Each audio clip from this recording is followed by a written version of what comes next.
సమర్థ సద్గురు సాయినాథుని దివ్య చరణాలు సాష్టాంగ నమస్కారం ఇస్తూ నమస్కారం చెల్లిస్తున్నాం.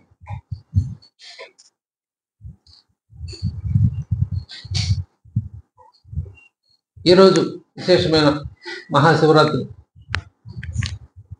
పర్వదినాను తమ స్మరణ చేసిన భాగ్యాన్ని మనందరికీ అనుగ్రహించిన సమర్థ సద్గురు బాబా గారి దివ్య పాత్పదం కృతజ్ఞతలు తెలుపుకుంటూ మనందరి తరపు నుంచి బాబా గారికి మహాశివరాత్రి శుభాకాంక్షలు. అలాగే బాబా గారి తరపు నుంచి కూడా మనందరికి మహాశివరాత్రి శుభాకాంక్షలు తెలుపుతాం.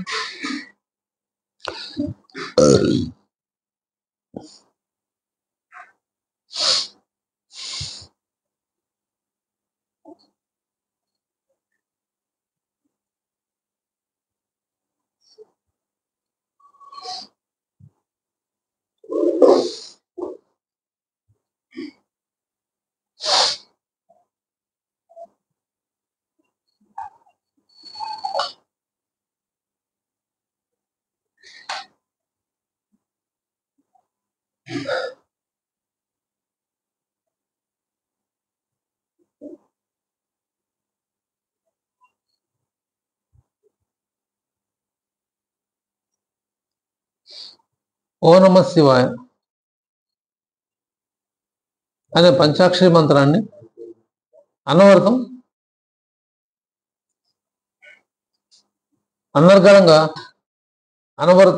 అనర్గళంగా భక్తిగా స్మరించే మేఘశ్యాముడు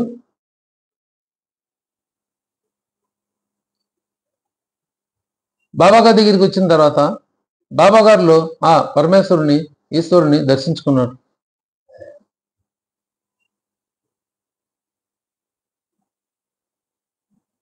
ఓ నమ శివాయ అనే పంచాక్షర మంత్రం తప్పితే ఇంకా రెండో మంత్రం తెలియదు మేఘశ్యాముడికి. గరిష్టలతో కూడుకున్న దృఢమైన భక్తి కలవాడు మేఘశ్యాముడు, బండివాడు. ఒక శివనామ మంత్రం తప్పితే పంచాక్షర మంత్రం తప్పితే రెండో మంత్రం తెలియదు అటువంటి భక్తుడు. తను గురువుగా విశ్వసించిన లేదా గురువుగా స్వీకరించిన సాటే గారి దగ్గర నుంచి హరివినాయక్ సాటే గారు దగ్గర ఆయన వంట బ్రాహ్మణుడిగా చేరి ఆయనకి సేవలు అందిస్తుంటే ఆ హరివినాయక్ సాటే గారు మనసులో ఇతని యొక్క సేవల్ని నేను వినియోగించుకోవడం సరైన దిశలో లేదు, సరైనది కాదు, ఇతను నాకు చేసే సేవలు సపర్లేని బాబా గారికి చేస్తే అతను ఉద్ధరింపబడతాడు అని అనుకున్నారు. అందుకని మేఘశ్యాముడు చెప్తారు, ఇంక నువ్వు నాకు చేసిన సేవలు చాలు, ఇప్పుడు నీ జీవితాన్ని ఉద్ధరించుకో, అందుకని నువ్వు షిరిడి వెళ్ళి బాబా గారిని సేవించుకో వెళ్ళు, అందుకోసం నేను పంపిస్తున్నాను, నీ జీవితం ఉద్ధరింపబడాలి, నీకు మంచి జరగాలి అని కోరుకుంటున్నాను.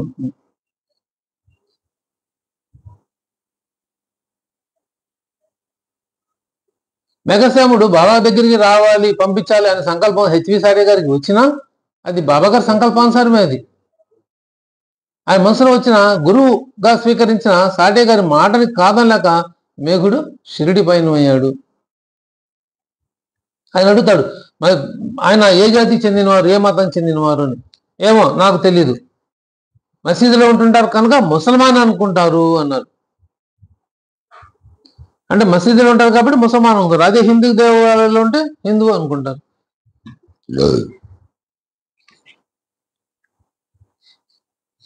ముసల్మాన్ చెప్పలేదు, అనుకుంటుంటారు ఉన్నారు కాబట్టి. అందుకనే మనం ఎవరి సాంగత్యం చేస్తున్నాం అని చాలా ముఖ్యం. మనం ఎవరి సాంగత్యం ఉంటున్నాం, ఎవరి సంగతితో ఉంటున్నాం, మనం ఎవరి సహచర్యలు ఉంటున్నాం చాలా ప్రధానం. మంచి వాళ్ళతో కలిసి ఉంటే మంచిగానే అనుకుంటారు, చెడ్డవాళ్ళతో ఉంటే చెడ్డవాడుగానే భావిస్తారు. నేను మంచివాడినే కానీ చెడ్డవాళ్ళతో తిరిగితే అవుతాను, నన్ను చెడ్డవాడుగానే చూస్తారు. నేను చెడ్డవాడినైనా మంచివాడు తిరిగితే నన్ను మంచివాడుగానే చూస్తారు. అంటే మనం ఎవరి సాంగత్యం ఉంటున్నామో ఆ సాంగత్యాన్ని మనం పొందుతాము. అందుకే చాలా ఇంపార్టెంట్ ఇది, సహచర్యం అనేది చాలా ఇంపార్టెంట్.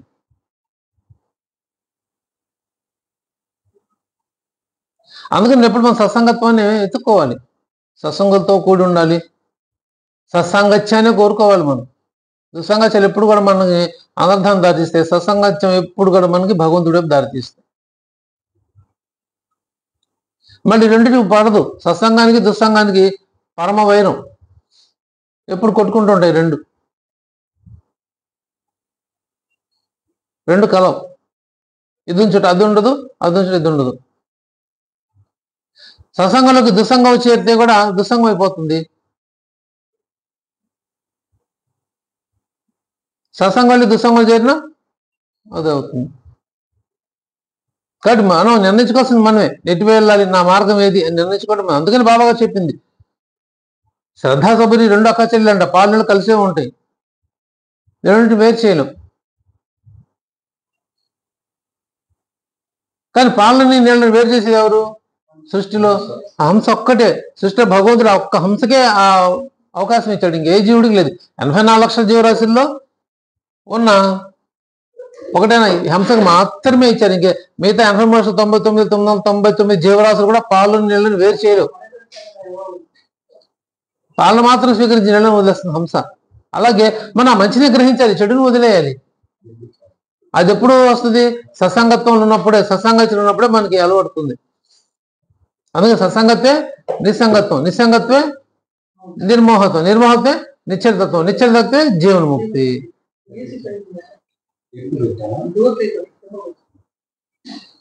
అందుకే సత్సంగం ఎప్పుడు నిర్ధారిస్తుంది? నిస్సంగత్వం బయలుదేరాలి, మనం నిస్సంగత్వంగా వెళ్ళాలి.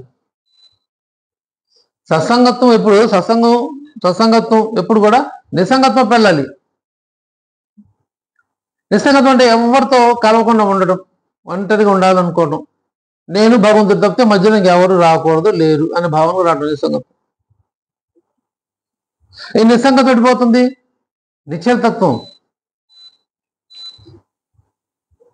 సత్సంగతి నిస్సంగత్వం, నిస్సంగత్వే నిర్మోహత్వం.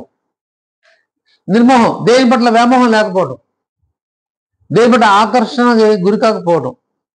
ఉందా ఉంటే ఉంది, లేకపోతే లేదు.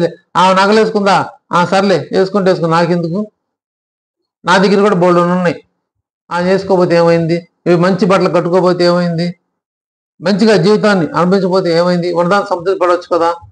ఇది నిర్మోహత్వం. దేని పట్ల ప్రీతి లేకపోవడం,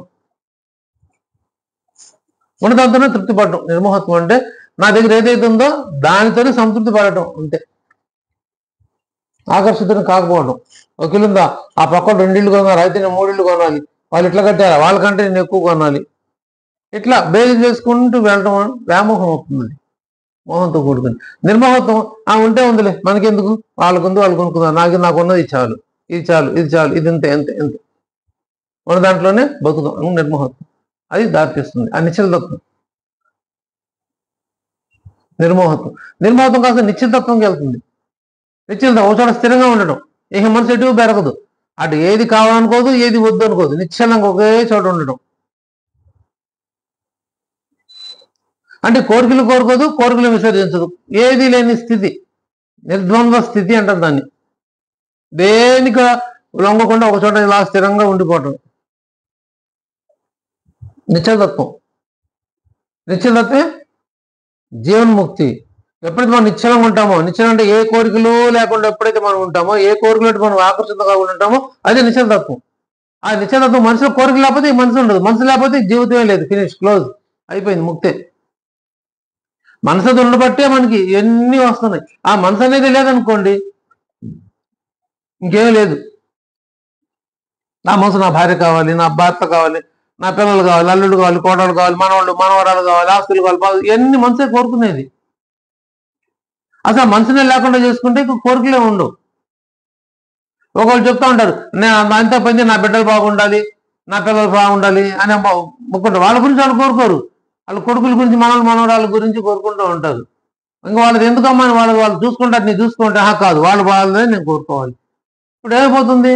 నిర్మోహంతో రావట్లేదు, మోహంలో ఉన్నారు, రక్త సంబంధం మోహంలో. నా కొడుకులు బాగుండాలి, నా జీవితాన్ని ఎలా ఉద్ధరించుకోవాలనే దిశలో మానేసి, నా వాళ్ళు బాగున్నారా లేదా, వాళ్ళ కోసం ఇంకా నేను ఏదో చేయాలి, ఇంకా తాపత్రపడటం. అది ఉన్నప్పుడు జీవన్ముక్తి కలవదు. అవి ఏదో నిశ్చలంగా ఉండాలి, అంతే. నాదైపోయింది, నా వచ్చానా, నా పోస్ట్ అయిపోయింది, నా బాధ్యతలు అయిపోయినాయి, ఫినిష్ అయిపోయింది, ఇంకా నా సంబంధం లేదు. నా కొడుక్కి, నా కోడలికి వాళ్ళ బాధ్యత చెప్పాను, నా కూతురికి, అల్లుడికి వాళ్ళ బాధ్యతలు వాళ్ళకి చెప్పాను, మనవాళ్ళు ఉన్నారు, వాళ్ళ పిల్లలు వాళ్ళు చదివించుకుంటారు, నాకు ఏ సంబంధం లేదు. ఇప్పుడు ఏం చూసుకోవాలి, నాది నేను చూసుకోవాలి, ఇంకంతే. నేను ఎట్లా ఈ ప్రపంచం బయటపడాలి అని ఆలోచించుకోవాలి. అంతేగాని నేను మళ్ళీ ప్రపంచంలో ఉండాలి, నా మనవడిని నేను స్కూల్ తీసుకెళ్ళి దించాలి, నా మనవరాళ్ళని నేను స్కూల్ దించాలి, వాళ్ళని తీసుకురావాలి, వాళ్ళు కన్నాలు పెట్టాలి, జల్లు వేయాలి, కుదరదు. అలా ఉంటే ఏమవుతుంది, ఈ జీవుడు పోడు, ఇక్కడే మళ్ళీ పుడతాడు, మళ్ళీ పోయి మళ్ళీ ఇక్కడే పుడతాడు, మళ్ళీ అదే కుటుంబ సభ్యుల మధ్యలో ఏది రూపంలో వస్తాడో తెలియదు. జంతువుగా రావచ్చు, పశుపక్షులుగా రావచ్చు, లేదా మళ్ళీ మానవ రూపం అయితే రావచ్చు. ఏ రూపం వస్తుందో చెప్పలేం. మన చేసుకుని మళ్ళీ కర్మానుసారం వస్తుంది. అసలు ఇదంతా లేకుండా ఏం చేయాలి, నిశ్చలతత్వం ఉండాలి. దేని పట్ల వ్యామోహం మోహం లేకుండా నిశ్చలం అలా ఉంచుండిపోవాలి అంతే. ఆకర్షించబడకూడదు. ఒక బండ ఎలా ఉంటుంది, దేనికి అలా ఉండిపోతుంది. దానికి గాలి వచ్చినా, నిప్పు వచ్చినా, వరద వచ్చినా అలా నిశ్చలంగా ఉంటుంది, ఏం కాదు, అలా ఉండిపోవాలి మనం. అది నిశ్చలతత్వం. అలా ఉన్నప్పుడే జీవన్ముక్తి. అలా ఎప్పుడు ఉంటావు, మనసుని కోల్పోయినప్పుడు, మనసులో మన నుంచి మనసుని వేరు చేసినప్పుడు. మనసునంతకాలం ఆలోచన వస్తానే ఉంటాయి. ఆ ఆలోచనలన్నింటినీ కట్టిపెట్టి పక్కన పడేస్తే, వదిలిచ్చేసుకుంటే అప్పుడు నిశ్చలతత్వం వస్తుంది. ఆ నిశ్చలతత్వం వస్తే ఇంక జీవన్ముక్తి, ఇంక ముక్తి మార్గం, ఇంక రెండో అవకాశం లేదు.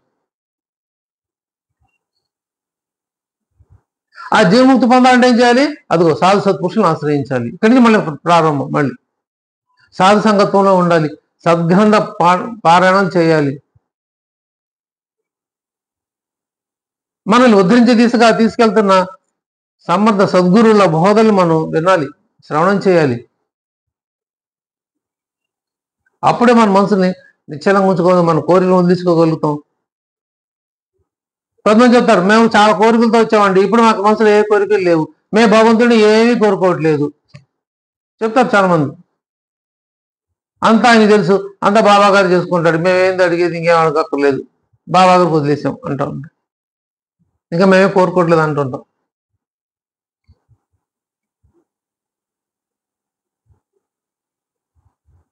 అంటే నా మనసులో భావాలు ఉంటే ఆ భావాలని నేను దేన్ని కోరుకోవట్లేదు, నేను అన్ని భగవంతుడికి అర్పిస్తున్నాను, బాబా గారికి అప్పచెప్పాను, ఆయన చూసుకుంటారు. అదే కదా, మీ మనోవృత్తులన్నీ నా వైపు మళ్లించండి అంటే నీ మనసులో ఉన్న కోరికలు ఆలోచనని నా వైపు మళ్లించాయా అని అర్థం. దానికి ఒక మోహంలో పడ్డాను, ఆ మోహాన్ని ఆయన వైపు చెప్పమన్నారు. అది ఆకర్షితం. అది దేని పట్ల కావచ్చు మోహం, అది మనుషుల పట్ల ఉన్నది మోహం అవుతుంది, బంధాల్లో కూడా మోహమే, భార్యాభర్తల బంధం మోహమే, తల్లి బిడ్డల బంధం మోహమే, అన్న చెల్లెల బంధం, అక్క తమ్ముడు బంధం, అన్నదమ్ముల బంధం, ఏదైనా మోహమే, మోహంతో కూడుకుంది. అది సందర్భానుసారంగా మారుతూ ఉంటుంది అంతే. బియ్యమే మూల పదార్థం. ఈ బియ్యాన్ని చింతపండు వేసి కలిపితే చింతపండు పులిహార అంటాం, నిమ్మకాయ రసం వేస్తే నిమ్మకాయ పులిహార అంటాం, బెల్లం వేస్తే పాయసం అంటాం. మూల పదార్థం బియ్యమే కదా, సందర్భానుసారం దాని పేరు మారుతుంది అంతే. ఈ బంధాలు, మోహం కూడా అంతే, సందర్భానుసారం మారుతూ ఉంటుంది. కిచిడి చేస్తే కిచిడి అంటాం, అదే బియ్యం. పులగం చేస్తే పులగం అంటాం. మరి ఆ పదార్థాన్ని ఎట్లా ఉపయోగించుకుంటున్నామో, ఆ బియ్యం అనే ఆహార పదార్థాన్ని మనం ఎలా ఉపయోగించుకుంటుంటే దానికి ఆ పేరు వస్తుంది. అలాగే ఈ మోహ లక్షణాలు కూడా అలాంటివే. మనం ఎవరి పట్ల ఎటువంటి భావంతో చూపిస్తున్నాం, భావానుసారమే ఫలితం ఉంటుంది, ఆ భావంతోనే ఆ రిలేషన్ ఉంటుంది అంతే.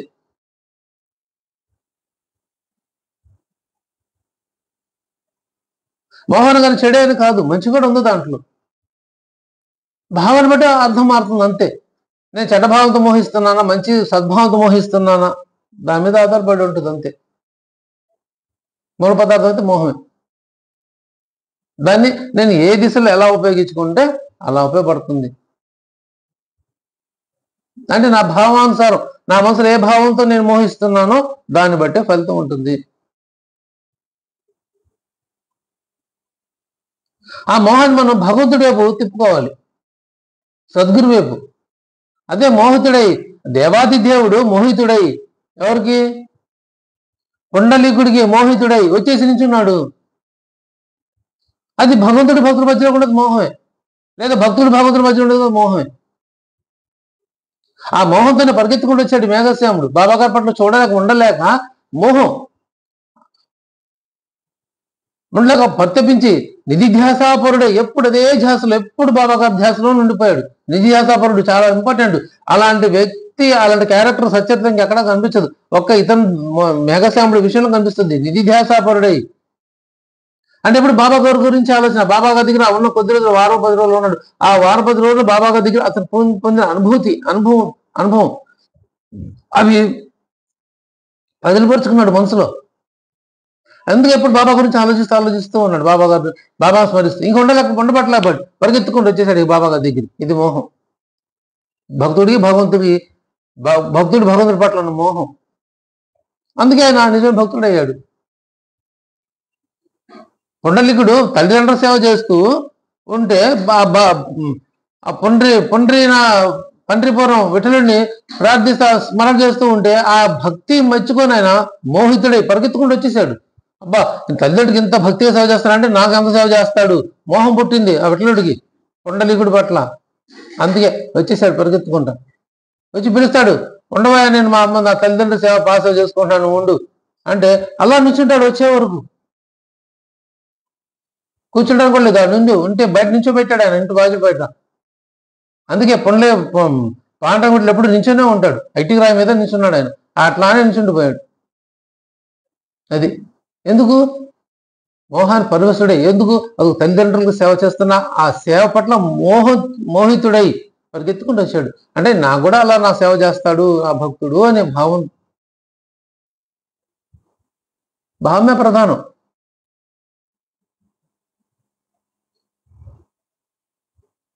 ఆ ప్రేమని, ఆ భక్తిని, ఆ మోహానంతా మనం బాబా గారి చూపిస్తే అదే చెప్పిందేమో తుకారాం భార్య చెప్పింది. ఆయన మోహంతో భార్య పట్ల మోహితుడై వచ్చేసాడు కోరికతో. ఏం చలి గాలివాన చలి ఏమి లెక్క చేయకుండా వచ్చేసాడు భార్య దగ్గరికి. వచ్చేసి వెళ్ళిపోయాడు భార్య దగ్గరికి. ఎట్లా వచ్చావు అంటే, అదిగో నేను ఇట్లా వచ్చాను. ఎట్లా వచ్చావు? అదిగో నువ్వు నా కోసం నేను వస్తానని ముందు గ్రహించి నువ్వు చీర కట్టి పెట్టావు కదా, తాడో చీర వేసావు కదా, దాన్ని పట్టుకొని వచ్చాను. నేనేటిపోయింది, నువ్వు వచ్చేదే నాకు తెలియదు, ఏది చూద్దాం పదా అని చెప్పి ఆ భార్యకు అనుమానం వచ్చి లాంతరం పట్టుకొని చూస్తే ఉంది అక్కడ పెద్ద పాము ఎలాడుతూ ఉంటుంది, కొండ చెవులు లాంటి పాము. అది గట్టిగా పట్టుకొని ఉంది దాన్ని. అది తాడే అనుకుని ఆ భ్రమించి, అది మోహంతో. మోహం ఉన్నప్పుడు అది తాడో పాము తెలియదు మనకి. ఆ భార్య పట్ల మోహంతో అది ఏదో గ్రహించుకుని ఆయన గబగబెక్కి వెళ్ళిపోయాడు పోయి. అప్పుడు చెప్తుంది భార్య, చూడు నా పట్ల ఇంత మోహంతో అది పామో ఏందో ఒకటి తెలియకుండా నువ్వు వచ్చేసావు. అది ఒకవేళ ఆ పామె నీకు ఏమన్నా ఇబ్బంది పెట్టినట్టయితే నీ పరిస్థితి ఏమై ఉండేది? దీనికి కారణం ఏమైంది? నీకు నా పట్ల ఉన్న మోహం, కోరికలతో కొడుకు మోహం. ఇక్కడ భావం మారింది, కామపూరిత కోరికలతో కూడుకున్న భావం ఇది. కాబట్టి ఈ మోహాన్ని నువ్వు నా వైపు కాకుండా ఆ శ్రీరాముడే చూపిస్తే ఆ శ్రీరాముడు దర్శనం నీకు అయ్యేది కదా అని చెప్తుంది. చూడండి ఎటు మళ్ళించింది. తన మీద ఎంతగా ఆరాటపడుతున్నాడు, ఎంత కోరికతో వచ్చిన ఆ భర్తతో ఆ భార్య ఏం చెప్పింది, నువ్వు నా మీద కాదు చూపించేది, నా మీద చూపించేందుకు నువ్వు భగవంతుడి మీద చూపిస్తే ఆ భగవద్ దర్శనం అయ్యేది కదా. అదే వాస్తవం అని చెప్పంగానే ఇంకంత ఒక్క క్షణం మనసు మారిపోతుంది. నిజమే కదా, నేను రామభక్తుడినై ఉండి రాముడి కోసం ప్రతపిస్తా ఉండి రామదర్శనం కోసం పాట్లాడకుండా నేను పెళ్ళాంది భారత దగ్గరికి వచ్చేసానా మోహమైన కోరికలతో. క్షణికమైన కోరికలే కదా శారీరక సుఖాలు, ఎంతసేపు కాసేపు ఆ కోరిక వచ్చానే.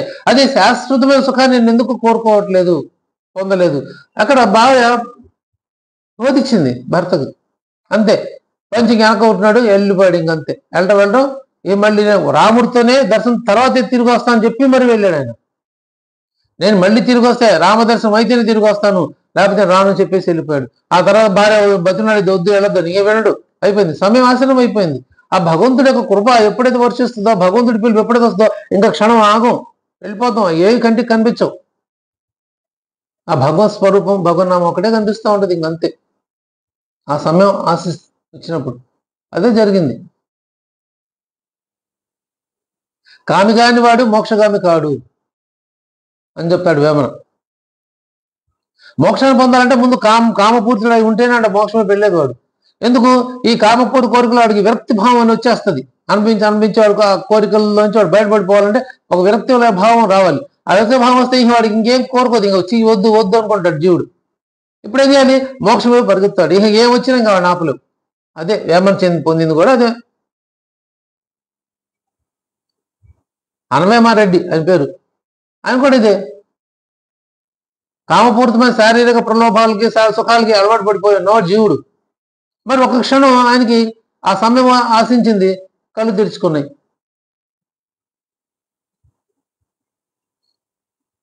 ఆ వదిన ద్వారా ఆయన మారాడు.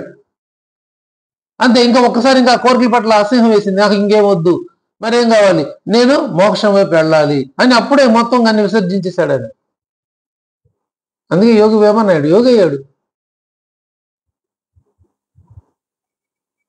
భగవంతుడు ఎప్పుడైతే అనుగ్రహించదలుచుకుంటాడో, ఎప్పుడైతే వాళ్ళ వైపు లాక్కొని దలుచుకుంటాడో ఇటువంటి సిచ్యువేషన్స్ క్రియేట్ చేస్తాడు ఆయన. అటువంటి కామపూర్వ కోరికల నుంచి ఒక్కసారి బయటపడిపోయి ఆయన యోగి వేమన అయిపోయాడు. భార్య పట్ల మోహంతో వెళ్ళిన తుకారాము రామదర్శనం చేసుకొనే వెనక్కి వచ్చాడు.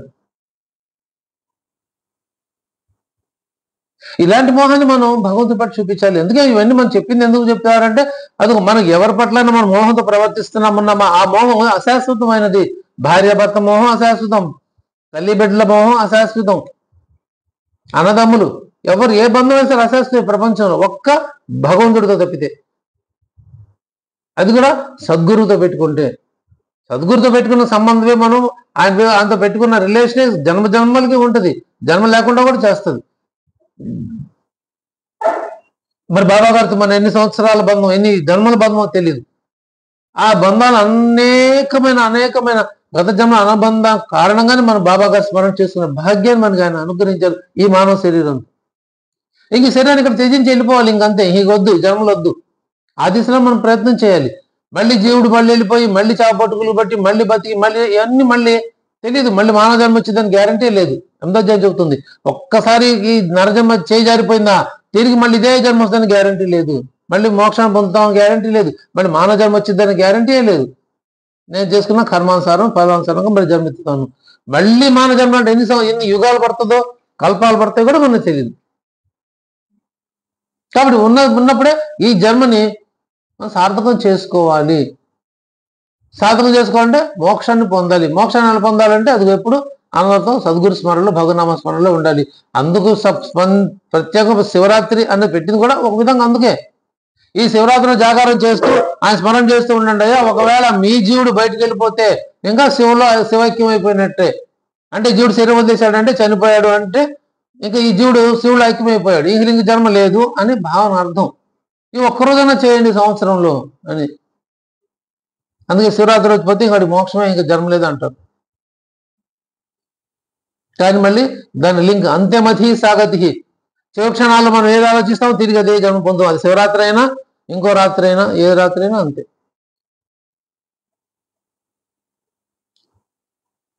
మరి ఎప్పుడు ఇస్తున్నాడు ఆయన మోక్షం? ఎప్పుడు ఆయన స్మరణలోనే ఉన్నప్పుడే. జీవుడు శివక్షణాలు ఏది స్మరిస్తున్నాడు తిరిగి ఏది పొందుతాడు. నేను భగవంతుడు స్మరిస్తుంటే భగవంతుడే పొందుతా. ఇంక భగవంతుడు పొందానంటే నాకు జీవుడు లేడు, ఇంకా అయిపోయింది, ఫినిష్, జన్మలు లేవు. కానీ నేను భగవంతుడు స్మరించకుండా నేను జాగారం ఉన్నాను అనే పేరుతో వేరే యాక్టివిటీస్ ఉందనుకోండి, సినిమాలో షికారు లేకపోతే ఇంకోటి ఒక్కప్పుడు చూస్తే దానిలో ప్రయోజనం ఉండదు. అప్పుడు నాకేం ఫలితం రాదు, పాపం పుణ్యం అయితే రాదు. పాపం అనేది నేను ఆచరించే కార్యక్రమాన్ని బట్టి ఉంటుంది. అదే నేను భగవన్నామ స్మరణలో ఉన్నాను అనుకోండి, ఖచ్చితంగా పుణ్యం వచ్చేది, ఇక మోక్షం వస్తుంది, ఇక జన్మ ఉండదు. అందుకని చివరి క్షణం ఎప్పుడైతే నా చివరి క్షణం ఏ రోజు ఏ ఘడియో తెలియదు కాబట్టి అనవర్థం అన్నారు. నువ్వు ఎప్పుడు భగవన్నామ స్మరణ చేస్తుంటే నువ్వు భగవంతుడు ఐక్యమైపోతావు. లేకపోతే నేను దేని ధ్యానిస్తున్నానో అదే మళ్ళీ జన్మ తీసుకుంటాను. ఒక జన్మ వేస్ట్ అయిపోయింది జడభరతుడికి. అన్ని రాజ్యాల్ని, అన్నింటి మోహాన్ని, కోరికలు అన్ని వదిలించుకొని వచ్చాడు ఆయన. అడవిలోకి వచ్చాడు, తపస్సు చేసుకొని మోక్షం పొందాలని ఉద్దేశంతో వచ్చాడు జడభరతుడు. మరి ఏమైపోయాడు? ఆ జింక రావటం, ఎగిరి దూకటం, ఆ పిల్లను ప్రసవించడం, ఆ పిల్ల పట్ల ఇతర మోహంలో ఇరుక్కోవటం, మోహమేది తెచ్చుకున్నాడు. అయ్యో ఇదేమైపోతుందో, ఈ జింకను మళ్ళీ ఏ జంతువులు వస్తాయో అని ప్రాణ సమానం తెచ్చుకున్నాడు. అది పెద్దతో కొందుకు ఈయన దానికి మోహం ఎక్కువైపోయి మోక్షం వైపు కాకుండా మోహం వైపు వెళ్ళిపోయాడు. ఆ ధ్యానంలో కూర్చున్న మనసు అంతా ఎక్కడ ఉంటుంది? అక్కడే ఉంటుంది. లోపికంట ఎక్కడున్నా కూడా తన మనసు అంతా ఎక్కడ ఉంటుంది? దాచిపెట్టి నా ధనానిధి పట్లే ఉంటుందంట. అది ఎక్కడికైనా తీర్థక్షేత్రాలు ఎక్కడ పోయినా కూడా వాడి మనసు అక్కడ ఉండదు. శరీరం ఒకటి మనసు అంతా ఆ దాచిపెట్టిన దొడ్లో పాత్ర వేస్తారు. పాత్ర గోయి తవ్వి ఆ గోయిలో మూటలన్నీ వేసేసి కప్పి దానికి గుర్తుగా దాన్ని పెట్టుకుంటారు అక్కడ, ఇది స్థలం అని. అది ఎవరికి తెలియదు, వాడికి తప్పితే. అట్లా మనసు అంతా అక్కడే ఉంటుందంట, ధ్యాస అంతా.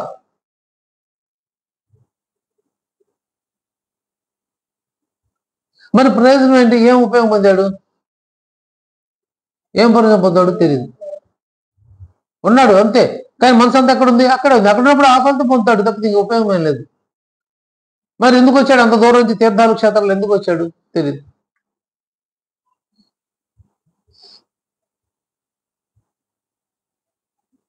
అందుకే మన మనసు ఎప్పుడు భగనామ స్మరణ చేసేటప్పుడు భగవంతుడి దగ్గర మాత్రమే ఉండాలి, అటు ఇటు పోకూడదు.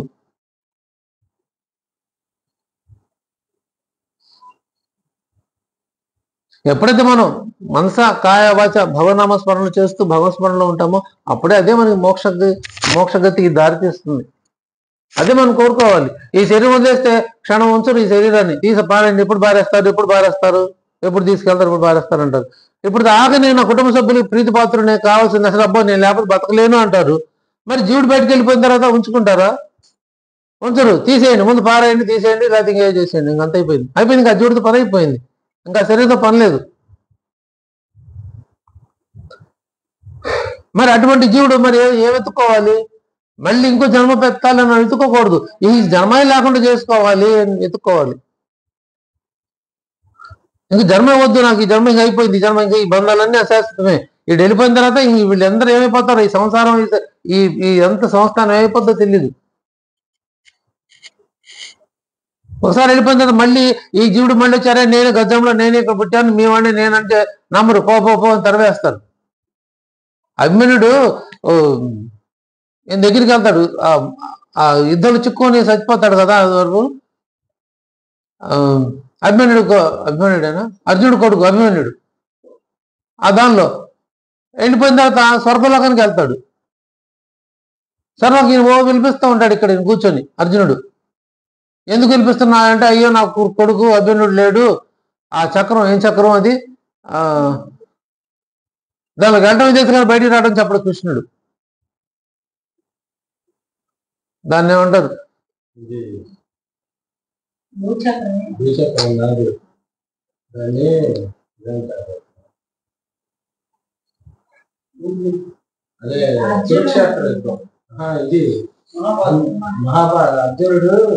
అభిమన్యుడు వెళ్ళి ఇంకెనక రాలేడు.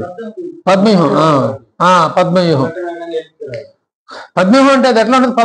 పద్మాకారంలో ఉంటుంది అది, అందుకు దానికి ఆ పేరు. పద్మం ఎలా ఉంటుంది? పువ్వు. ఆ పువ్వు ఆకారంలో సైనికులు ఇలా ఇలా ఇలా ఇలా బేరుస్తారు. అది వెళ్ళటమే తెలుసు, ఒక వెళ్ళేదారు ఒకటి, బయటకు వచ్చేదారు ఇంకోటి. వీళ్ళందరూ యుద్ధం చేసుకుంటే బయటికి రావాలి, వెళ్ళటం చేసుకుని బయటకు రావాలి తెలియదు ఆయన. దాన్ని పద్మవ్యూహం అంటారు. ఆ వ్యూహంలోకి తెలిసినవాడు మాత్రమే వెళ్ళాలి దానిలోకి, లేకపోతే రాలేడు. మరి వెళ్ళాడు, మరి ఆ కపటంలో కావచ్చు జరిగింది, అభిమన్యుడు చచ్చిపోతాడు ఆ యుద్ధంలో, వీరమరణం పొందాడు. ఇప్పుడు ఎక్కడికి వచ్చాడు? స్వర్గంలోకి వచ్చి హాయిగా ఆ తల్పం మీద కూర్చొని ఆ దేవకన్యలతో చక్కగా ఎంజాయ్ చేస్తా కూర్చొని ఉంటాడు. ఈయన కూడా ఏడుస్తూ ఉంటాడు అర్జునుడు, అయ్యో నా పుత్రుడు అభిమన్యు ఓ నీ దుంపదాగా ఎందుకు ఏడుస్తాడా, తీసుకెళ్తానని చెప్పి కృష్ణుడు అని తీసుకెళ్తాడు. శరీరం కూడా ఉంటుంది, ఆత్మ జీవుని తీసుకెళ్తాడు. ఎలాగానే అభిమన్యుడు నాయన కుమార అభిమన్యు అంటే, ఎవరు నువ్వు అంటాడు. నేను ఆయన నీ తండ్రిని రా. నువ్వా? నా తండ్రి ఎవరు? నువ్వు అసలు ఎవరు? నా తెలియదు, పో అని చెప్పి వెళ్ళగొట్టిచ్చేస్తాడు. అప్పుడు చెప్తాడు, చూసావా మోహం అనేది ఎలా ఉందో, నీ ఆ శరీరం ఉన్నంత వరకే నువ్వు తండ్రి కొడుకు, శరీరం నుంచి బయటపడిపోయిన తర్వాత నువ్వెవరో వాడెవరు, ఆ కొడుకు ఎవరో తండ్రి ఎవరో తెలియదు. ఒకవేళ ఆ శరీరమే ఇదే అనుకున్నట్టయితే నీ కొడుకు నీ గుర్తుపట్టి ఉండేవాడు కదా. నువ్వు కొడుకు అంది, నువ్వు శరీరంతో ఉన్నావు కాబట్టి, ఇంకా నీ జీవుడు బయటికి వెళ్ళలేదు కాబట్టి శరీరంతో ఉన్నావు కాబట్టి అదిగో నువ్వు గుర్తుపట్టగలిగావు. వాడేం చేశాడు? ఆ కొడుకు ఆ శరీరం వదిలేసి జీవుడు బయటకు వచ్చేసి స్వర్గంలోకి వచ్చేసాడు. ఇప్పుడు వాడు నువ్వు దగ్గరికి వెళ్తే నువ్వు గుర్తుపట్టలేదు. అంటే ఇది కేవలం తాత్కాలికమైన మోహమాయతో కూడుకున్న బంధం మాత్రమే. ఈ శరీరాలు ఉన్నంత వరకే ఉంటుంది. శరీరం వదిలిన తర్వాత ఏ బంధం ఏమవుతుందో ఏమాయమవుతుందో ఎవరికీ తెలియదు. దానికోసం పాకులాడుతుంటాం. కాబట్టి నువ్వు ఆ మోహం నుంచి ఆ మాయ నుంచి బయటికి రా అని చెప్పి ఆ అర్జునుడికి తెలియపరచడం జరుగుతుంది. అంటే మోహం ఆయన ఎప్పుడు దాకుండా ఈ శరీరం ఉన్నంత వరకే. ఈ శరీరం దాటిపోతే ఇంకేం ఉండవు. నా ఆస్తులు అయిపోతాయి, నా బాస్తులు అయిపోతాయి, నేను ఇప్పుడు దాకా నిర్వర్తిస్తున్న నా కార్యక్రమాలు అవుతాయి, నా మనవాళ్ళకి మనవరాళ్ళకి రోజు జల్లేసి క్యారేజీలు కట్టి స్కూల్ దించొచ్చి ఇవన్నీ ఏమైపోతున్నాయి? అమ్మమ్మ నేను లేకపోతే క్షణం జరగదు, నేను నుండి తీరాలి అంటాం. అంటే ఇక్కడ ఏమవుతుంది, నేను మీద వేసుకుంటున్నా, లేనిపోయిన బాధ్యతలన్నీ మోహం కారణంగా నేను పైన వేసుకుంటున్నాను అంతే. నేను ఇన్వాల్వ్ అవుతున్నా. నేను నిర్ణయించినప్పుడు నేను వండుతాను, నేను వంట చేస్తాను, నా మనవరకు నేను జాడలు వేసుకోవాలి, నేను పంపించుకోవాలి, నా మనవరు నేనే స్కూల్ దించుకోవాలి, నేను లేకపోతే అడుగు లేదు అనే జీవన విధానంలోకి నేను విరక్తి చెంది బయటికి రావాల్సింది పోయి నేను ఇంకా అక్కడ ఇరుక్కుపోతున్నా. అక్కడ ఇరుకుపోవటం అవుతుంది ఈ జీవుడు, అంతేమతి సాగతి, మళ్ళీ అక్కడే పుడతా. నేను ఎవరి పట్ల మోహంగా ఉన్నానో అదే పుడతాను. ఏ పని మనిషి గానో, లేకపోతే కుక్క గానో, లేకపోతే పెంపుడు జంతువు గానో తెలీదు. ఇవన్నీ అవే. చూడండి, ఒక కొత్త జీవుడు ఇంట్లోకి వస్తే ఒక కుక్కే తీసుకుందాం అనుకోండి, ఆ కుక్క అందరి పట్ల ఆకర్షితంగా ఉండదు, ఒక్కరి పట్లే ఉంటుంది. గమనిస్తే మనం ఇంట్లో 5 6 ఉన్నా కూడా ఆ కుక్క ఒక్కరికే అలవాటు అవుతుంది. ఆ ఒక్క వ్యక్తి లేకపోతే పిచ్చెక్కినట్టు ఉంటుంది. ఎటు వెళ్తాడు తిరుగుతూ ఉంటుంది. అంటే ఏంది, ఆ జీవుడికి, ఆ కుక్కలో జీవుడికి ఆ వ్యక్తికి ఉన్న సంబంధం, ఆ జీవి పట్ల ఉన్న మోహం కారణంగా వీడు పోయాడు. వీడి ప్రారంభానుసారం మళ్ళీ కుక్క జన్మ ఇంట్లో వచ్చి మళ్ళీ ఆ జీవుడితో సంబంధం కలిగి ఉన్నాడు. ఇదే లాజిక్, అంతే. అది పక్షులైనంత ఏమైనా చూడండి మనం గమనిస్తే.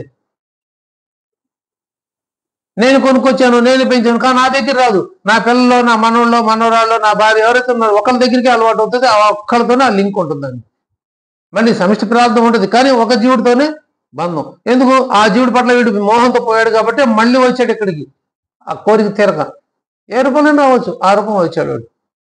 లేదు మనిషి కాకుండా రావచ్చు, ఏ మనవడు మనవరాలు పుట్టొచ్చు. పుట్టినా కూడా మళ్ళీ ఇక్కడే అలవాటు అవుతాడు. చూడండి, మా అబ్బాయి వాళ్ళ తాత బాగా అలవాటు, మా అబ్బాయి వాళ్ళ పెద్దనాన్న కాబట్టి, బాబాయ్ కాబట్టి అంటాం. ఇవన్నీ అబంధాలే. ఆ జీవుడు మళ్ళీ అక్కడికి వచ్చి ఎప్పుడు దాకా మళ్ళీ ఆ బంధం మోహం తీరనంత వరకు అడక్కడ ఉన్నాడు. తీరిన తర్వాత ఫినిష్. ఈడు ఉండమన్నా వాడు ఉండడు, వెళ్ళమన్నా వెళ్ళడు. ఇలా ఉంటాయి. ఇవన్నీ దేని కారణం అవుతుంది, మోహమాయ వల్లే కారణాలు అవుతున్నాయి. ఇవన్నీ మోహం కారణంగానే మళ్ళీ మళ్ళీ మళ్ళీ జన్మ తీసుకుంటున్నాం.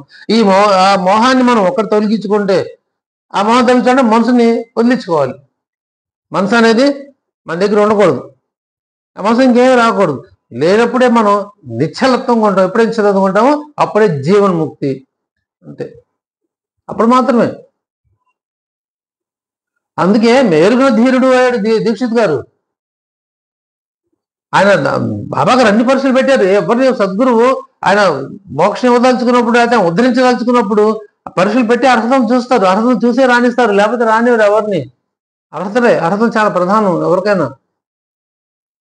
ధనం పట్ల మోహం ఉందా, పరీక్ష పెట్టారు, లేదు, రైట్, గురువాజ్ఞ పరిపాలించాడు మేకని, రైట్, గురువాజ్ఞతో కింకరుడు అయ్యాడు, గురువాజ్ఞ దాటట్లేదు. మళ్ళీ కూతురు విషయంలో రక్త సంబంధానికి ఏమైనా అతీతంగా ఉన్నాడా, సామాన్యంగా మానవులాగా ఉన్నాడా అని ఆ వచ్చిన విషయంలో పరీక్ష పెట్టారు. ఏమి లేదు, కామ్గా ఉన్నాడు. నాకు ఏ సంబంధం లేదు, నా కూతురు కాదన్నట్టే ఉన్నాడు దీక్షిత్ గారు. మోహం, కామం, కోరికలు, లోభం అన్ని పరీక్షలు పెట్టారు బాబా గారు. అన్నిటి నెగ్గుకుండా వచ్చాడు కాబట్టి సత్వ గుణాన్ని కూడా అధిగమించాడు దీక్షిత్ గారు. అది గొప్ప విషయం. రజోగుణం, తమోగుణం, సత్వగుణం, ఈ 3 గుణాలు ఉంటాయి. త్రిగుణాలు అంటారు వీటిని. ఈ 3 నుంచి 4వ గుణం లేదు. ఏ జీవుడైనా సరే ఈ 3లో ఉంది ప్రపంచం అంతా. ఈ 3 గుణాలు లాంటి, త్రిగుణాలు లాంటి 4 దాంట్లో లేదు కాబట్టి ఈ 3 గుణాలకి అతీతులం కాదు. ఈ 3 గుణాలను లోపల ఉండాల్సింది ఏ జీవుడైనా. దీక్షిత్ గారు ఈ 3టికి అధిగమించిపోయాడు. సత్వగుణాన్ని కూడా అధిగమించాడంట. రజోగుణం వదిలేశాడు, తమగుణం వదిలేశాడు, సత్వగుణం ఉంది, ఆ సత్వగుణాన్ని కూడా అధిగమించిపోయాడు. అందుకే ఆయన గురుభక్తి శిఖరాన్ని అధిష్ఠించింది. అర్హతే. అందుకే బాబా గారు, కాకా నిన్ను విమానంలో తీసుకెళ్తాను, కాకా నువ్వే కాదు నేను నీకోసం ఎదురు చూస్తున్నాను అన్న మాట ఎవరితో ఉన్నారు, ఒక దీక్షిత్ గారితోనే. అలాంటి అర్హత సంపాదించినప్పుడే మన దగ్గర మోక్షం పొందుతాం. ఒక పంచాక్షి మంత్రం తప్ప ఇంకేమీ తెలియని మేఘశ్యాముడు బాబాగారి దగ్గరికి వచ్చిన తర్వాత, బాబాగారులు పరమశివుని దర్శించుకున్న తర్వాత, దర్శనమైన తర్వాత ఇంకా సాయి శంకర్ అంటూ మొదలు పెట్టాడు. ఒక బాబా గారు తప్పితే ఇంకా వేరే ఏ దేవి దేవతని ఒప్పుకునేవాడు కాదు అని చెప్పిన సత్యత్మని. సరే, ఒక బాబా గారే సాయి శంకర్ అనవరు ఘోషించేవాడు. స్మరిస్తే సరే, స్మరణ కాదు ఘోషణ. ఎప్పుడు అదే ధ్యాసలు ఉండటం. ఘోషణ అంటే అదే ధ్యాసలు, ఇంకా నాన్ స్టాప్, ఇంకేం ఫుల్ స్టాప్ ఉండదు. ఘోషిస్తూనే ఉండదు, అదే ఉంటాం. సాయి శంకర్. రెండో ధ్యాస ఉండకపోవడం. హెచ్చు తగ్గు లేకపోవటం. అలా ఘోషించాడు కాబట్టే వీడు నా నిజమైన భక్తుడు అన్నారు బాబా గారు. అంత తేలిక విషయం కాదు. ఎరా నన్నే పరీక్షిస్తున్నావా అన్నారు. లేదు బాబా, తలుపులన్నీ మూసినట్టం వల్ల అక్షరం చదివితే మీరు ఎలా ప్రవేశించగలిగారా అని నాకు అనుమానం వచ్చింది. అంతే తప్పితే నేను పరీక్షించడం కాదు. నేను రావడానికి నాకు ప్రవేశాలు ద్వారాలు ఏ అవసరం లేదు. నేను ఎప్పుడు స్వేచ్ఛగా ప్రయాణం చేయగలను. నేనే స్వయంగా వచ్చి నీకు అక్షంతో చెల్లి ఆ త్రిశూలాన్ని గీమని చెప్పాను అంటే ఆయన ఒక బాబా గారు తెలియకపోతే, ఆ సర్వవ్యాపకత్వాన్ని సర్వంతర్యామిత్వాన్ని తెలియపరచకపోతే మేఘుడికి ఇంకా దృష్టి బాబా గారి ఉన్న అనుమానం వచ్చింది కదా. బాబా గారే ఎలా వచ్చింటారు, తలుపులేసి ఉన్నాయి కదా. కానీ బాగా చెప్పింది బాబా గారే, స్పష్టంగా వినిపించింది నాకు. అక్షంతలో కనిపిస్తున్నాయి, అదిగో జల్లారు, మరి బాబా కనిపించలేదేంటి? ఇది సందేహం వచ్చింది ఆయన. ఆ కొద్దిపాటి సందేహం కూడా ఉందేమో అని టెస్ట్ చేశారు. ఆ సందేహాన్ని వెలుబుచ్చాడు. అప్పుడు దాన్ని క్లియర్ చేసుకున్నాడు. ఓకే, బాబా గారు సర్వంతర్యామి, సర్వవ్యాపిగా ఉన్నారు, ఎక్కడైనా బాబా గారు ఉంటారు, వచ్చింది ఖచ్చితంగా బాబా గారు, ఆయనకి ఏం అవసరం లేదు అనే విశ్వాసాన్ని మేగుళ్ళ కల్పించడం కోసం చేసిన లీలే అది. మళ్ళీ అతను ఎవరి పట్ల దృఢ నిశ్చయం ఉంది, అది స్థిరపరిచారు బాబా గారు. మేఘ అదిగో శివలింగం తీసుకెళ్లి స్థాపించరా పో అని.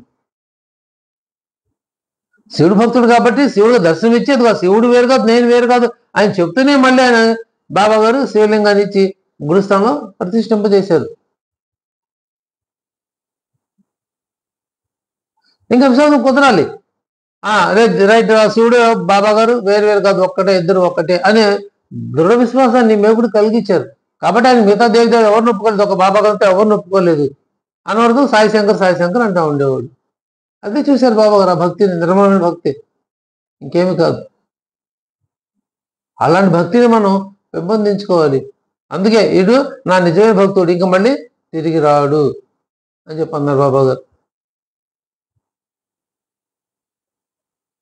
ఆ భక్తి ఎట్లా ఉండాలంటే దృఢంగా ఉండాలి, మోహంతో ఉండాలి. బాబా నువ్వు కాబట్టి నేను చూడకుండా ఉండలేను బాబా అనే విధంగా ఉండాలి. మనం లౌకిక విషయాల్లో లౌకికుల మీద చూపించే బంధాలు ఏమి ఉంటాయి, అవన్నీ మన భగవంతుడు చూపితే ఆయన దగ్గర ఎప్పుడు మనం ఉంటాం. అందుకే లోకుల గౌరవ మర్యాదల కోసం తల వంచకండి, దేవుడి ద్వారా తల వంచండి అన్నారు. దేవుడితో తలంచాలి, లోకల్ దగ్గర తలంచక్కర్లేదు. మనం గౌరవ మర్యాదల కోసం వాళ్ళు ఏదో ఇస్తారు, వీళ్ళు ఏదో చేస్తారని వాళ్ళు, అది కాదు. దేవుడి ద్వారం ముందు అంటే దేవుడి ముందు మనం పాదాల దగ్గర తలవంచండి చెప్తున్నారు. ఆయన దగ్గర మనం తల వంచితేనే ఆయన మనల్ని లోపల రాణిస్తారు, ఆ దగ్గర ఎంట్రీ ఇస్తారు. అదే మోక్ష మార్గం. దానిలో మనం ఎప్పుడు ఆయన స్మరణలో ఉండాలి. అది రమశివాయ అంటామా, నారాయణ మంత్రం చెప్తామా, బాబా గారు అంటామా, సాయిరామ్ అంటామా, సాయిబాబా అంటాం, మన ఇష్టం. నా మనసు ఎక్కడ దృఢపడుతుందో, నా మనసు ఎక్కడ విశ్వాసం కుదురుతుందో, ఏ నామరూపాన్ని విశ్వాసం కుదురుతుందో అక్కడ ఆ నామాన్ని పట్టుకుని ఉండాలి, అంతే. అప్పుడే నాకు ఆయన మార్గనిర్దేశం చేస్తారు.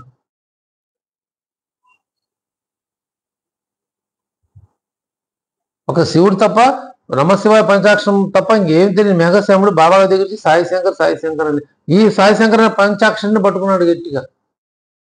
పట్టుకొని ఆయన ఉద్ధరింపబడ్డారు, ముక్తిని పొందాడు మేఘశ్యాముడు. వీడు నిజమైన భక్తుడికి వీడు తిరిగి రాడు అని సర్టిఫికేట్ ఇచ్చారు బాబా గారు. మనం కూడా ఆయన సర్టిఫికేట్ బాబా దగ్గర పొందాలంటే చేయాలి, మనం సత్సంగత్వంలో ఉండాలి, నిస్సంగులంగా జీవించాలి, నిర్మోహంగా ఉండాలి, దేని పట్ల ఆకర్షితులం అయ్యి ఉండకూడదు. తర్వాత నిశ్చల స్థితికి వచ్చేయాలి. మనం నిశ్చలంగా ఉండాలి, ఇంక ఎటువంటి కామక్రోధాలు, లోపాలు, మోహాలు ఏమి మనం తాకూడదు. నిశ్చల స్థితి. అప్పుడే మనం జీవన్ముక్తిని పొందుతాం. ఆ ముక్తి కోసమే ఇవన్నీ చేసే సాధనలన్నీ, చేసే పారాయణలు కావచ్చు, సాధనలు ఏవైనా ఎవరేం చేసినా కూడా ఆధ్యాత్మికంగా తపస్సులు కావచ్చు, ఇవన్నీ కూడా ఆ ముక్తి కోసం చేసేదే. భగవంతుడి ముక్తి అంటే చాలా కష్టపడాలి, సద్గురు దగ్గర ముక్తి పొందడం అంటే చాలా తేలిక. అధోమోక్షాన్ని కూడా సమర్థుడు నేనుగా అన్నారు. చాలా తేలిక బాబా గారు మనం మోక్షం ఇవ్వడం. అధోమోక్షం కూచిపూలతో కంటే వాడు తక్కువతో సమానం. అంటే అటువంటి మోక్షాన్ని నేను కూడా సముద్రుడు నేను రాను, అనవసరంగా ఎందుకు మీరు బాధపడతారు, మీ మీద ఎందుకు మీరు వేసుకుంటారు అని. మనసుని బట్టి మరణం కోరుకున్నాడు, మనసు అయితే మరణాన్ని కోరుకోడు. మనసు ఉంది, ఆ మనసు ఎప్పుడు పనిచేస్తుందో అప్పుడే మన కోరికలు వస్తున్నాయి. ఆ కోరికలు ఎప్పుడు వస్తున్నాయి, మళ్ళీ పునర్జన్మ దారి తీస్తుంది. అందుకని దాన్ని వదిలేమన్నారు బాబా గారు. మనసు అనేది లేకుండా చేసుకోమన్నారు. అది ఎప్పుడు సాధ్యపడుతుంది? ఖచ్చితంగా సాధ్యపడేది ఎప్పుడు? సాధన ద్వారా. సాధన ద్వారా, సద్గ్రంథ పారాయణ ద్వారా, పఠనం ద్వారా, సత్సంగాల ద్వారా, సత్సంగుల సహచర్యం వల్ల, సత్పురుషుల సాంగత్యంతో ఎన్ని సాధ్యమవుతాయి.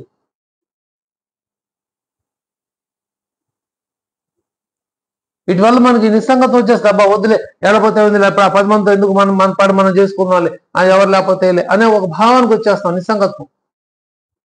ఈ నిస్సంగత ప్రస్తుతం నిర్మోహత్వం అయిపోతుంది. దేని పట్ల ఏ వ్యామోహం ఉండదు, ఉన్నదా చాలు తృప్తి పడదు, తృప్తి అనేది వస్తుంది అక్కడ. దేని పట్ల మనసు ఆకర్షించకూడదు, మనసు అది మాయమైపోతుంది. అందుకే చైతన్యకరుడు వచ్చినప్పుడు మనసు అనేది మాయమైపోవాలంట. మాయమైపోతేనే నీకు ఆయన మార్గం చూపిస్తాడు.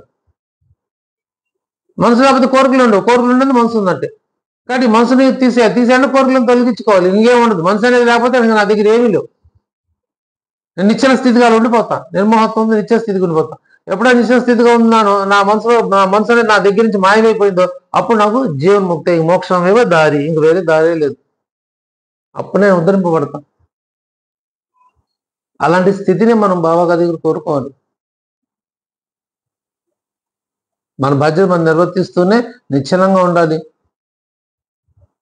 ఒక సమయాన్ని మనం వెళ్ళిపోవాలి, ఆయన దగ్గర నిశ్చల స్థితికి వెళ్ళిపోవాలి. అన్ని బాధలు ప్రపంచకాలను తెలుసుకొని వెళ్ళిపోతే అప్పుడు మన బాధ్యతను ఆయనే చూస్తాడు. మనం ఆయన వైపు అడుగులు వేస్తే మన బాధ్యత చూసేదంతా భగవంతుడే. ఒక ప్రభుత్వ ఉద్యోగి, ఒక ఉద్యోగం, లేకపోతే వ్యాపారం చేరాడు అనుకోండి, ఏం చేస్తాడు? జీతం ఇచ్చి పనిచేస్తున్నప్పుడు అతను బరువు బాధ్యతలు ఆ యజమాని చూసుకుంటాడు. ఆ ఉద్యోగస్తుడికి లేకపోతే తన దగ్గర పనిచేసే సేవకుడికి సేవ అనకూడదు. మన సేవ అంటే ఫ్రీగా చేస్తే సేవ, డబ్బులు తీసుకుంటున్నాం కాబట్టి సేవ కాదు, కర్తవ్యం, ఉద్యోగ బాధ్యత. కర్తవ్యం చేస్తున్నప్పుడు ఆ యజమాని తీసుకుంటాడు. అయ్యో నా దగ్గర పని చేస్తున్నాడు కదా నమ్మకంగా, కాబట్టి ఇతన్ని కొంతకాలం నేను లేదా కొంత సహాయం చేయాలి అనే బాధ్యత తీసుకుంటాడు. భగవంతుడు కూడా అంతే. అయ్యో నా సేవలో ఉన్నాడే, నా స్మరణ చేస్తున్నాడే, నా దాంట్లో ఉన్నాడే అని ఆ ఉన్న వ్యక్తి యొక్క బాధ్యతను ఆయన తీసుకుని మీద నడిపిస్తాడు. ఆ బాధ్యత మనం ఆయనకు అప్పగించాలి. ఆ టెండూల్కర్ ఆయన రిటైర్ అయిపోతే, కళ్ళు కనిపించకుండా రిటైర్ అయితే ఏం చేశారు? నమ్మకంగా ఉద్యోగం చేశాడు కాబట్టి బాధ్యత వాళ్ళే తీసుకున్నారు. జీతంలో సగభాగం పెన్షన్ అయినా 100 రూపాయలు అయితేనైనా అనుకున్న దానికంటే కూడా 20 రూపాయలు ఎక్కువే ఇచ్చారు. కారణం ఏంది? అయ్యో మా దగ్గర ఇంత నమ్మకంగా పనిచేశాడు కాబట్టి అతని యొక్క బాగోచే బాధ్యత మనది అని ఆ సంస్థ భావించింది కాబట్టి ఆయనకి 100 రూపాయల పెన్షన్ 120 రూపాయలు ఇచ్చారు. ముందుగా వాలంటీర్ రిటైర్మెంట్ చేయించారు. అందరికీ ముందు రిటైర్ అయ్యాడు, చివరిదాకా కూడా ఉండలేదు. అయినప్పటికీ 120 రూపాయలు పెన్షన్ ఇచ్చారు. మరి ఎలా సాధ్యపడింది ఇది? సద్గురు యొక్క కృప వల్లే. 100 రూపాయలు పెన్షన్ వస్తే చాలా. మా అమ్మని అడుగుతాను, బాబా నీకు తెలీదా మాకు ఎంత కావాలో, 110 రూపాయలు సరిపోతాయా అని అన్నారు. నీ ఇష్టం, కానీ 120 రూపాయలు పెన్షన్ ఇచ్చారు. కారణం ఏంది? ఇతను ఇన్ని సంవత్సరాలు మన దగ్గర నమ్మకం పనిచేసే ఉద్యోగి అనే ఒక భావంతో ఆ యజమాని ఆయనకి పెన్షన్ ఇవ్వడం జరిగింది. అనుకున్నాను ఎక్కువ. అలాగే మనం ఎప్పుడు ఎవరి సేవలో ఉంటామో, ఏ భగవంతుడి సేవలో ఉంటామో ఆ భగవంతుడు ఖచ్చితంగా మన పూర్తి బాధ్యత ఆయన తీసుకొని మనల్ని నడిపిస్తాడు. నేను ఆయన సేవలో ఉన్నప్పుడు నా బాధ్యత ఆయనదే కాబట్టి నా బరువు బాధ్యతలు, నా చేసిన కార్యాలు ఏవైతే అవన్నీ కూడా ఆయనే చేస్తాడు. అది దీక్షిత్ గారితో చెప్పింది. అమ్మ దీక్షిత్ బాధ్యత అంతా పూర్తిగా నాది, నువ్వు నిశ్చింతగా వెళ్ళు. ఎందుకన్నారన్నమాట? దీక్షిత్ గారు ఎప్పుడు బాబాగారి స్మరణలోనే ఉన్నాడు, బాబాగారి దగ్గరే ఉన్నాడు, సాధనతో బాబాగారి దగ్గరే ఉండిపోయాడు దీక్షిత్ గారు. బాబాగారు ఉంచుకున్నారు కాబట్టి పంపలేదు. ఇందుకో నే బాధ్యత నేను తీసుకున్నా, దీక్షిత్ బాధ్యతని అని దీక్షిత్ గారు ఎక్కడెక్కడ ఏ ఆయన బాధ్యత నెరవేర్చాలో అక్కడల్లా బాబా గారు దీక్షిత్ గారి రూపంలో అక్కడ ఆయన బాధ్యత నెరవేర్చొచ్చారు. ఇది సద్గురు నెరవేరుస్తాడన. అక్కడ డిస్టర్బెన్స్ రానిలేదు. ఒకవేళ ఆయన పంపించినట్టయితే మళ్ళీ మోహంలో ఇరుక్కొని, మళ్ళీ మాయలు ఇరుక్కుపోయి, మళ్ళీ ఇంత దూరం సాధన ముందుకు వచ్చి మళ్ళీ అన్నకి వెళ్ళిపోతాడేమో అని వెళ్ళనికుండా ఆయన అక్కడే ఉంచి ఆయన పని ఈయన చేసి వచ్చారు బాబా గారు. దీక్షిత్ గారు సదాసు దీక్షిత్కి సర్వీస్ చేయనివ్వండి, అదే వాళ్ళ అబ్బాయి పరీక్షలు వస్తే వెళ్ళి రాయించి రావడం కావచ్చు, ఏదైనా కానీ ఆ ప్లేస్లో బాబా గారు చేసి వచ్చారు. అది నేను చెప్పాను, దీక్షిత్ పూర్తి బాధ్యత నేను తీసుకున్నాను అని. మరి మన బాధ్యత బాబా గారు ఎప్పుడు తీసుకుంటారు? మనం బాబా గారు అవకాశం ఇస్తామా? మనం నిర్ణయించుకోవాలి.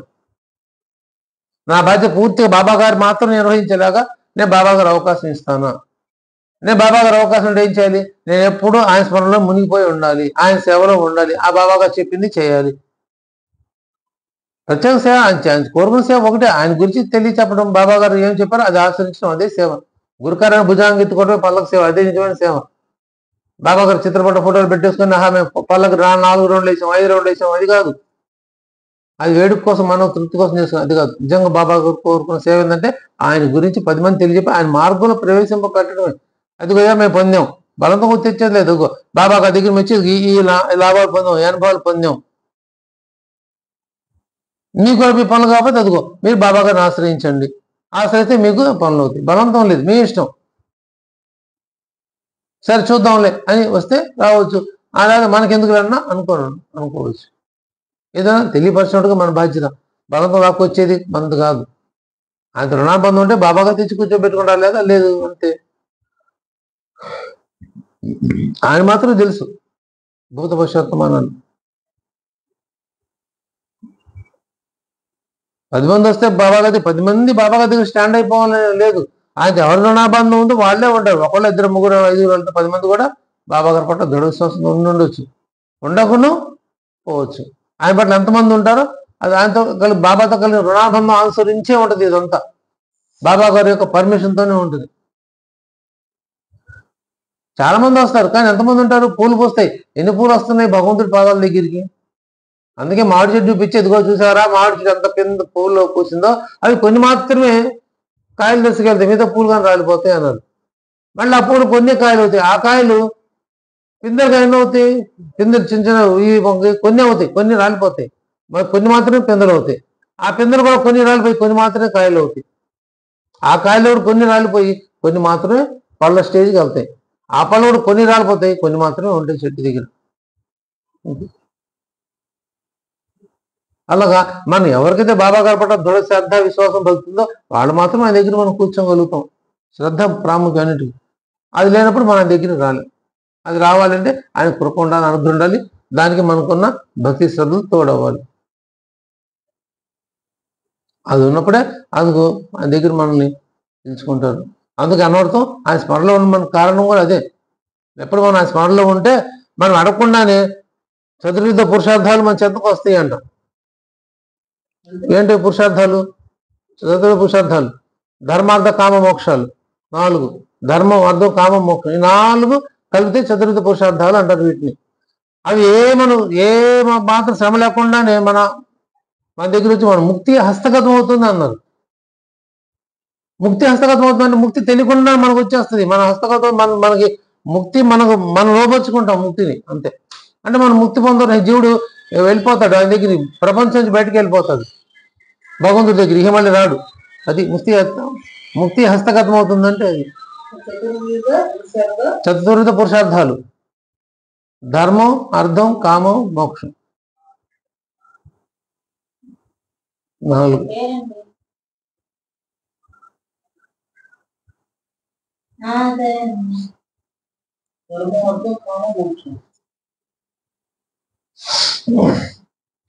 ఆ మోక్షాన్ని మనం పొందే దిశగానే మనం ప్రయత్నం చేయాలి. అటువైపు మనం అడుగులు వేయాలంటే దానికి పరిపూర్ణమైన బాబా గారి అనుగ్రహం ఉండాలి. మనం భక్తి శ్రద్ధ తోడవ్వాలి. అప్పుడే మనం బాబా గారి వైపు అడుగులు వేయగలుగుతాం. బాబా గారి దృష్టిలో మనం ఉంటాం. అలాంటి భక్తిని, శ్రద్ధని, విశ్వాసాన్ని బాబా గారు మనందరి దృఢపరిచి బాబా గారి వైపు అడుగులు వేసే విధంగా బాబా గారు అనుగ్రహించమని వారి దివ్య పాపను ప్రార్థిస్తూ వేడుకుంటూ ఈ మహాశివరాత్రి పర్వదినాన తమ స్మరణ చేసుకునే భాగ్యాన్ని మనందరికీ అనుగ్రహించిన సమర్థ సద్గురు సాయినాథుని దివ్య చరణాలు సాష్టాంగ నమస్కరించి కృతజ్ఞతలు తెలుపుకుంటూ శ్రీ సచ్చిదానంద సమర్థ సద్గురు సాయినాథ్ మహారాజ్ కీ జై.